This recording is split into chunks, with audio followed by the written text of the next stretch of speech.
Direktorat Reserse Narkoba Polda Bali memusnahkan barang bukti narkotika senilai lebih dari 13 miliar rupiah. Barang bukti yang dimusnahkan merupakan hasil sitaan dari 16 hari pelaksanaan Operasi Antik Agung 2026. Selama Operasi Antik Agung, jajaran Polda Bali berhasil mengungkap 111 kasus dan mengamankan 138 tersangka, satu diantaranya warga negara asing. Dengan sitaan barang bukti fantastis ini, Kapolda Bali Irjen Pol Daniel Aditya Jaya menegaskan pihaknya berhasil menyelamatkan lebih dari 40.000 jiwa anak bangsa dari bahaya penyalahgunaan narkotika. Adapun barang bukti yang dimusnahkan meliputi 6,2 kg sabu, 2 kg ganja, 584 butir ekstasi, serta 937 butir mepedron yang diselundupkan oleh warga negara asing asal Ukraina melalui jalur udara. Pemusnahan dilakukan dengan cara memblender barang bukti narkoba bersama cairan deterjen. Hingga dari barang bukti tersebut estimasi kalau kita rupiahkan itu sebanyak 13 miliar 155.843.400 rupiah. Ya. Kalau diestimasikan kembali dengan jumlah masyarakat yang terselamatkan karena pengungkapan ini, karena jumlah barang bukti ini, kasus ini adalah sebanyak kurang lebih 40.846 jiwa. Operasi Antik Agung dilaksanakan untuk mencegah, mengungkap, dan memberantas jaringan peredaran gelap narkotika, menciptakan situasi Kamtibnas yang kondusif, serta menyelamatkan masyarakat dari bahaya penyalahgunaan narkoba. Kapolda Bali dengan tegas menyatakan bahwa Pulau Dewata bukan tempat yang aman bagi peredaran gelap narkotika. Pihaknya akan terus membongkar jaringan hingga ke akar-akarnya demi menjaga Bali sebagai destinasi wisata yang aman dan bersih dari barang haram narkoba. Laporan Tim Liputan Denpasar Bali, Garuda TV.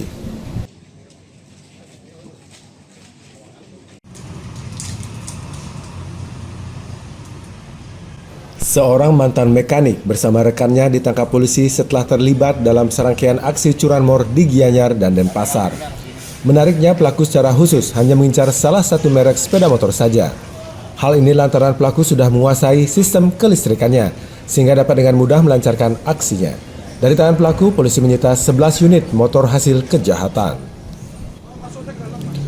Dua pelaku yang ditangkap masing-masing berinisial M. Mone, 28 tahun, dan Timotius JW, 22 tahun. Keduanya merupakan residivis asal Kabupaten Sumba Barat Daya, Nusa Tenggara Timur. Pengungkapan kasus ini berawal dari laporan kehilangan salah satu unit sepeda motor Honda Scoopy dan telepon genggam milik seorang buruh proyek di kawasan Kecamatan Sukawati, Gianyar. Menindaklanjuti laporan tersebut, tim Opsnal Polsek Sukawati melakukan penyelidikan dan berhasil melacak keberadaan pelaku di wilayah Kedonganan, Kuta Selatan. Saat penggerebekan dilakukan, petugas menemukan belasan sepeda motor yang diduga hasil tindak pidana pencurian. Setelah dilakukan pengecekan nomor rangka dan nomor mesin, salah satu kendaraan dipastikan merupakan motor milik korban yang hilang di Sukawati. Dari hasil pemeriksaan, kedua pelaku mengakui telah melakukan pencurian kendaraan bermotor di sejumlah lokasi di wilayah Gianyar dan Denpasar. Modus yang digunakan pelaku terbilang sederhana. Mereka mendorong motor keluar dari lokasi parkir yang dinilai aman, kemudian membobol sistem kelistrikan menggunakan obeng di tempat sepi.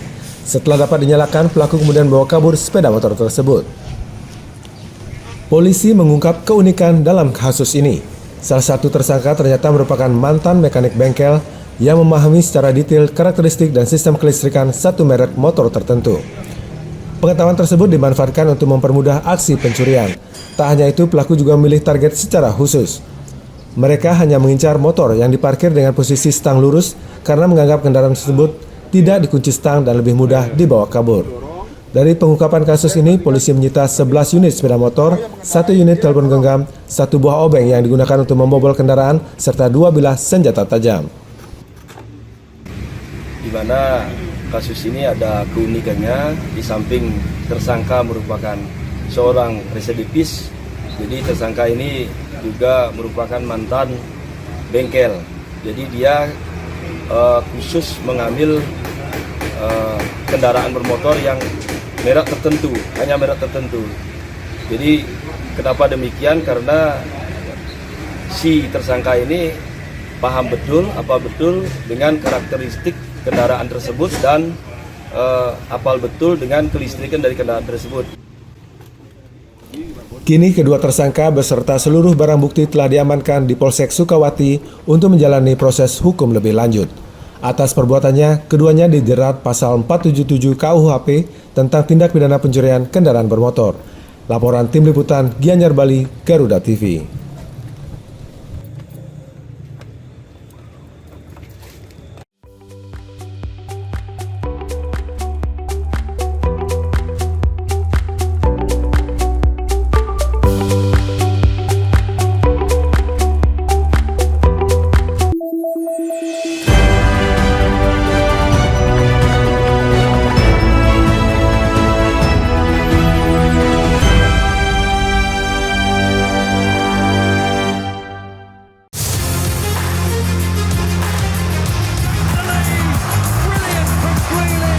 Update terbaru dari dunia olahraga terkini dari nasional dan internasional.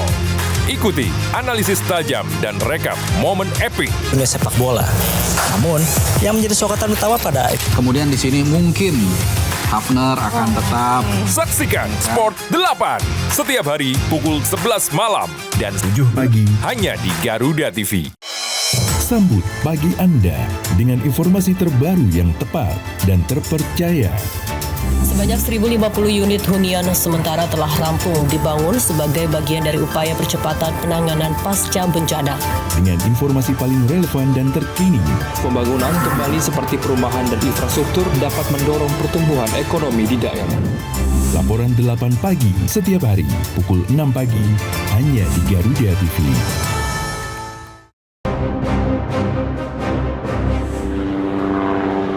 Dalam operasi militer modern, helikopter ringan memiliki peran strategis. Kemampuannya untuk beroperasi di medan yang sulit hingga mampu bergerak rendah dengan manuver cepat. Didesain untuk menyusup, menyerang, dan menjemput. Seperti apakah si kecil penakluk langit? Saksikan In Militer. Setiap hari pukul 2 siang. Hanya di Garuda TV.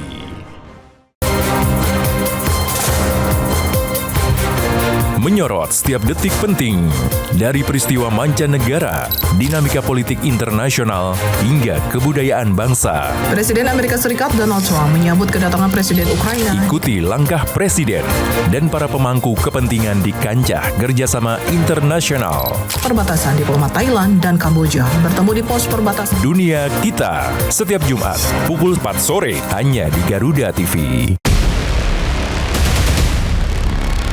Kolaborasi teknologi canggih dari darat, laut, hingga udara di medan pertahanan negeri.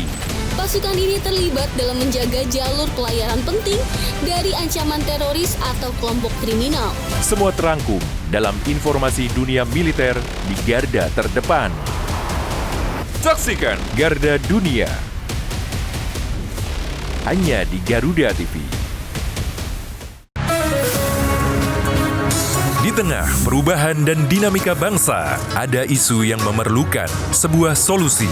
Menyinggung soal SARA seandainya tidak hati-hati. Semua tata kelola penyelenggaraan ya itu harus bersih. Bersama narasumber terpercaya, mengulas topik terkini untuk negeri.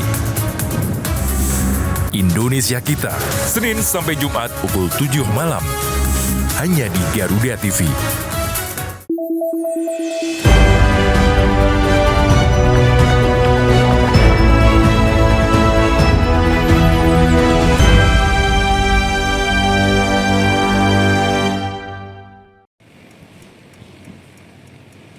Satreskrim Polres Jembrana berhasil mengungkap dugaan kasus penebangan liar di Banjar Klatakan, Desa Melaya, Kabupaten Jembrana, Bali. Kasus ini terungkap setelah polisi menindaklanjuti informasi dari masyarakat tentang adanya penyimpanan kayu jati yang diduga berasal dari kawasan hutan Klatakan. Dari hasil pemeriksaan, polisi menemukan 34 gelondong kayu jati dengan berbagai ukuran yang disimpan di sebuah gudang milik warga. Aparat kemudian mengamankan seorang pria yang diduga terkait dengan kayu tersebut. Seluruh barang bukti berupa gelondong kayu jati dibawa ke Polres Jembrana untuk keperluan penyidikan. Polisi masih mendalami asal-usul kayu dan menelusuri kemungkinan keterlibatan pihak lain dalam kasus ini. Terkait dengan adanya suatu penangkapan beberapa gelondongan kayu jati, jadi kami dari Polres Jembrana, terutama Satreskrim Polres Jembrana menerima informasi dari masyarakat pada tanggal 7 Juni 2026. Selanjutnya dari tim Posna Polres Jembrana melakukan suatu penyelidikan, dan dari hasil penyelidikan tersebut kami mengamankan 2 orang terduga yang masing-masing AH dan S, dan dengan barang bukti 34 gelondongan kayu jati dengan berbagai ukuran dan panjang kurang lebih 2 meteran. Dan saat ini terduga pelaku dan barang bukti masih kami amankan di Polres Jembrana. Untuk saat ini kami masih dalam proses pendalaman. Polres Jembrana menegaskan akan menindak tegas pelaku pembalakan liar yang merusak kawasan hutan. Masyarakat diimbau melaporkan setiap dugaan pelanggaran hukum yang ditemukan. Laporan Tim Liputan Bangli Bali, Garuda TV.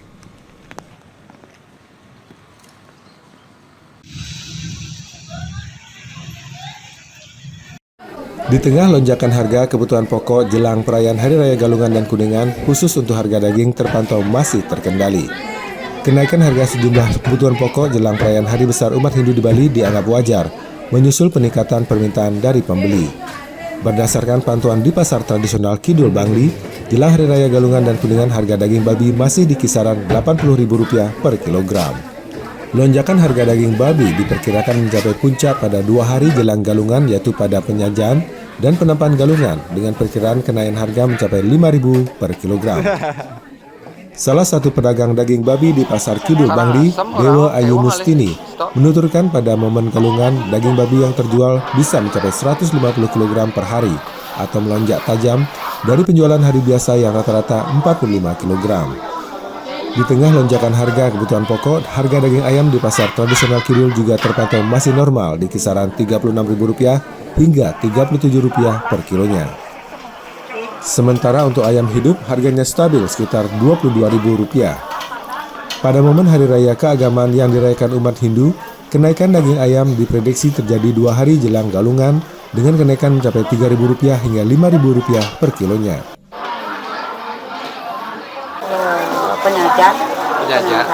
Penampan nih. Jadi sekarang harga masih normal. Galungan berapa kilo habis sehari? 150-an. 150-an Bu ya. Naikannya berapa biasanya? Langsung 2.000 gitu kalau langsung naik itu. Sekarang masih normal Bu? Masih normal. Berapa Bu? Kalau pakai kaki bisa dapat murah 36, 37 gitu. Kalau pakai ceker, kalau ini kan bersih dia orangnya minta. Nggak pakai sayap, nggak pakai leher gitu. Yang kalau leher itu murah jadinya. Harga leher 20.000, harga ceker 20.000 gitu. Kalau hari raya biasa berapa kilo habis Bu? Saya kadang-kadang 200 kilo, 250. 200 sampai 300? Iya, 300 kilo. Saat ini stok daging babi maupun ayam juga masih mencukupi sehingga bisa memenuhi kebutuhan masyarakat saat perayaan Hari Raya Galungan dan Kuningan. Laporan Tim Liputan Bangli Bali, Garuda TV.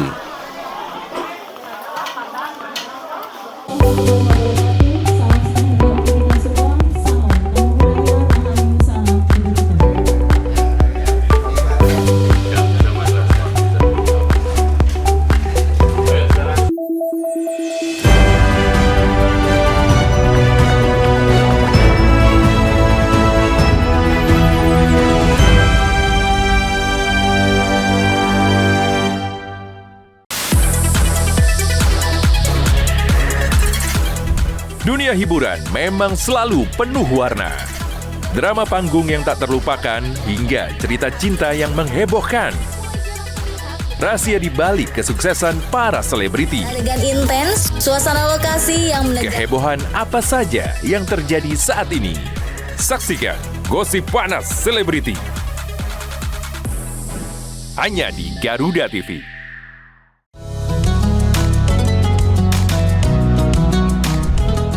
Melalui konsep dakwah santai dan edukatif, mengajak pemirsa memahami ajaran Islam melalui pendekatan ringan dan penuh kehangatan. Atau nanti dikabulkannya di akhirat, nggak dikabulkan di sini. Mengapa manusia tetap harus berdoa? Dari perspektif Islam untuk mempererat toleransi di Indonesia, Harmoni Indonesia, hanya di Garuda TV. Meski hidup penuh keterbatasan, namun mereka tak pernah lelah berbagi kebaikan. Sebab setiap kebaikan pasti akan kembali dalam wujud kebaikan. Hanya seorang pemuda sederhana yang percaya bahwa bahagia tak perlulah mewah. Inilah orang baik, peduli sesama dari hati ke hati. Hanya di Garuda TV. Temukan semua hal menarik tentang otomotif di sini. Pembalap harus mencetak catatan waktu tercepat. Dari inovasi terkini hingga aksi seru di arena balap, kami hadirkan. Informasi lengkap dari nasional hingga internasional. Saksikan Otomotive hanya di Garuda TV. Sepanjang hari, Indonesia dipenuhi beragam peristiwa, dari isu nasional hingga dinamika internasional. Tim SAR gabungan berharap korban segera ditemukan dan dievakuasi dalam kondisi terbaik. Kami hadirkan informasi terkini, akurat dan terpercaya dalam rangkuman berita malam hari Anda, Laporan 8 Malam, setiap hari pukul 10 malam. Hanya di Garuda TV.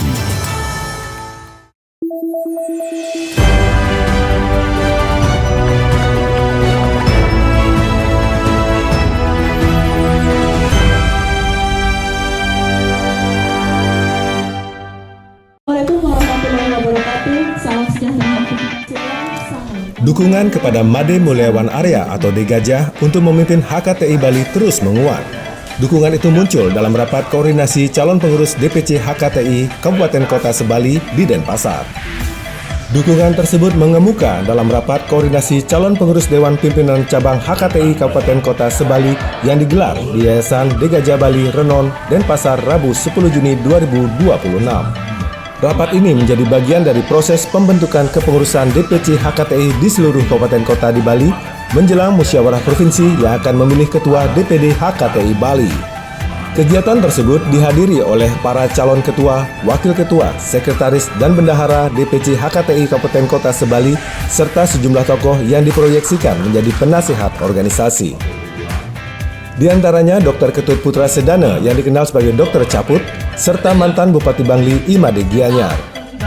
Sebagai pemandang mandat caretaker HKTI Bali, Made Mulyawan Arya menegaskan pentingnya menyamakan visi dan tujuan organisasi sejak awal pembentukan kepengurusan agar HKTI mampu menjadi wadah perjuangan bagi petani dan nelayan di Bali. Ya, ini pertemuan kita pertama ya, kita samakan persepsi dulu. Ya, kita brainstorming dulu bahwa tujuan kita ini HKTI itu apa, bagaimana. Intinya kita bekerja untuk para petani, nelayan, peternak. Jadi petani, peternak. Jadi kita bukan hanya berada di ruangan, berada di kantor, tetapi kita akan selalu berada di sawah, kebun, sama para petani. Bukan nongkrong duduk di situ juga, tapi bekerja di pantai dengan para nelayan, di kandang dengan para peternak. Jadi apa yang harus dilakukan? Jadi ketahanan, maksudnya ketahanan pangan ini di Bali ini adalah ketahanan daerah. Dalam sesi penyampaian aspirasi, para calon ketua DPC HKTI dari seluruh kabupaten kota memaparkan berbagai potensi dan tantangan sektor pertanian di daerah masing-masing. Mereka juga menyampaikan dukungan kepada Made Mulyawan Arya untuk memimpin HKTI Bali pada periode mendatang. Dukungan tersebut akan menjadi salah satu aspirasi yang dibawa dalam Musyawarah Provinsi HKTI Bali untuk menentukan Ketua DPD HKTI Bali periode mendatang. Laporan Novara Krisna, Denpasar, Bali, Garuda TV.